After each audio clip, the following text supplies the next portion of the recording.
नमस्कार। आज की इस चर्चा में हम सब मिलकर समय के गहरे सागर में गोता लगाने वाले हैं और वहां से कुछ ऐसे अनमोल मोती निकालेंगे जो आज भी हजारों साल बाद भी हमारी जिंदगी को रोशन कर सकते हैं। जिंदगी में ना कई बार ऐसे मोड़ आते हैं जब लगता है कि हम कहीं अटक गए हैं, एक तरह से फंस गए हैं और हमें किसी मार्गदर्शन की, किसी रास्ते की तलाश होती है। और हम ये जवाब कहाँ ढूंढते हैं? अक्सर बाहर की दुनिया में। लेकिन जरा सोचिए, क्या हो अगर हमारी आज की बड़ी बड़ी मुश्किलों के हल बहुत पहले, हजारों साल पहले ही लिखे जा चुके हों और वो बस हमारे इंतजार में हो कि हम उन्हें खोजें। तो चलिए इसी बात पर आगे बढ़ते हैं। ये जो समाधान है, ये सुभाषित के रूप में मौजूद हैं। सु का मतलब होता है सुंदर और भाषित का मतलब है वचन। तो ये हुए सुंदर वचन। ये देखने में तो छोटे छोटे श्लोक हैं, पर असल में ये ज्ञान की छोटी छोटी पोटलियां हैं जो हमारे नैतिक और सामाजिक विकास के लिए किसी खजाने से कम नहीं हैं। तो हमारा पहला पड़ाव है सम्मान पाने की इच्छा, जो हम सब में होती है। देखते हैं कि प्राचीन ज्ञान इस बारे में क्या कहता है कि आखिर सच्चा सम्मान मिलता कैसे है। ये एक बहुत बड़ा सवाल है ना? क्या सम्मान पैसे से मिलता है, या किसी बड़े पद से, या फिर कोई और ही चीज है जो हमें असल में सम्मान के लायक बनाती है? और इसका जवाब देखिए इस श्लोक में छिपा है।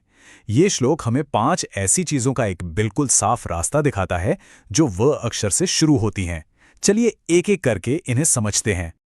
अब देखिए ये 5 गुण कितने प्रैक्टिकल हैं। सबसे पहला है वस्त्र, यानी हमारे कपड़े, जो साफ सुथरे और मौके के हिसाब से हों। दूसरा है वपु, यानी हमारा शरीर, हमारी सेहत। तीसरा वाचा, हमारी जुबान, जो हमेशा मीठा और दूसरों के भले के लिए बोले।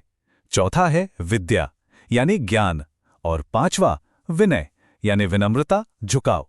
कहा गया है कि जिस इंसान में ये 5 व होते हैं वही असल में पूजा जाता है, यानी सम्मान पाता है। तो यहां से जो सीखने वाली बात है वो ये है कि सच्चा सम्मान सिर्फ बाहरी दिखावे से नहीं मिलता। ये हमारे बाहरी आचरण और हमारे अंदर के गुण, जैसे ज्ञान और विनम्रता, दोनों से मिलकर बनता है। ये तो एक पूरा पैकेज है। अच्छा, अब चलते हैं अपने दूसरे सबक की तरफ। ये उन बाधाओं के बारे में है जो हमारी तरक्की के रास्ते में आती हैं। पता है, कई बार हमारा सबसे बड़ा दुश्मन बाहर नहीं होता, वो हमारे अंदर ही छिपा होता है। ये श्लोक उन 6 आदतों या दोषों की लिस्ट देता है जिन्हें हर उस इंसान को छोड़ देना चाहिए जो जीवन में तरक्की करना चाहता है, सफल होना चाहता है। और जरा देखिए, ये आज के समय में भी कितने सही बैठते हैं। बहुत ज्यादा सोना, दिन भर सुस्ती महसूस करना, डरना, गुस्सा करना, आलस और हाँ, दीर्घ सूत्रता, यानी हर काम को कल पर टालने की आदत। यही तो वो अंदर के दुश्मन हैं जो हमें अपने लक्ष्य तक पहुंचने ही नहीं देते। आज की ये जो भागदौड़ भरी जिंदगी है ना, इसमें मन की शांति पाना एक बहुत बड़ी चुनौती है। हमारा अगला सुभाषित हमें अंदर और बाहर दोनों तरह से शुद्ध होने का रास्ता दिखाता है। ये श्लोक हमें बताता है कि हमारे वजूद के अलग अलग हिस्सों को साफ या शुद्ध कैसे किया जा सकता है। और ये कितनी कमाल की बात है कि शुद्धि सिर्फ शरीर की नहीं होती। देखिए, शरीर पानी से शुद्ध होता है, ये तो हम सब जानते हैं। लेकिन मन सच बोलने से शुद्ध होता है। आत्मा विद्या और तप यानी कड़ी मेहनत से शुद्ध होती है। और हमारी बुद्धि वो ज्ञान से शुद्ध होती है। ये जिंदगी को देखने का एक मुकम्मल नजरिया है। क्या कभी ऐसा हुआ है कि किसी बड़े लक्ष्य को देखकर ही हाथ पांव फूल गए हों? ये सुभाषित हमें छोटे छोटे लेकिन लगातार उठाए गए कदमों की ताकत के बारे में बताता है। ये एक बहुत ही खूबसूरत मिसाल है, एक ऐसी मिसाल जिसे हम सब अपनी जिंदगी में उतार सकते हैं। इस बारे में एक पल सोचिए। जैसे पानी की एक एक बूंद से घड़ा भर जाता है, ठीक उसी तरह लगातार कोशिश करने से ही हर तरह का ज्ञान, धर्म और धन मिलता है। कोई भी बड़ी कामयाबी रातों रात नहीं मिलती, वो तो छोटे छोटे लगातार किए गए प्रयासों का ही नतीजा होती है। और अब हम पहुंच रहे हैं अपने आखिरी और शायद सबसे गहरे सबक पर। यह एक ऐसा नियम है जैसे हमारे प्राचीन ग्रंथों के विशाल समुद्र का सार माना जाता है।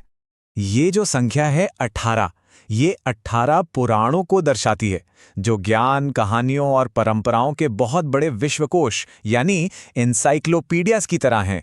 कहा जाता है कि महर्षि व्यास ने इन सभी 18 पुराणों का जो निचोड़ है वो सिर्फ 2 बातों में बता दिया। और वो सार ये है, बहुत ही सीधा और सरल। एक तरफ है पुण्य, जिसका मतलब है परोपकार यानी दूसरों का भला करना, और दूसरी तरफ है पाप, जिसका मतलब है परपीड़नम यानी दूसरों को दुख देना, तकलीफ पहुंचाना। सोचिए ये कितनी बड़ी बात है। हजारों पन्नों के ज्ञान को सिर्फ एक सीधे साधे नियम में समेट दिया गया है, मदद करो, दुख मत दो। तो इस चर्चा के आखिर में ये सवाल अपने आप से पूछने लायक है। ये जरूरी नहीं कि कोई बहुत बड़ा काम हो, क्योंकि इस ज्ञान का असली मतलब तो इसे अपनी जिंदगी में उतारने में ही है। हमारे साथ इस सफर पर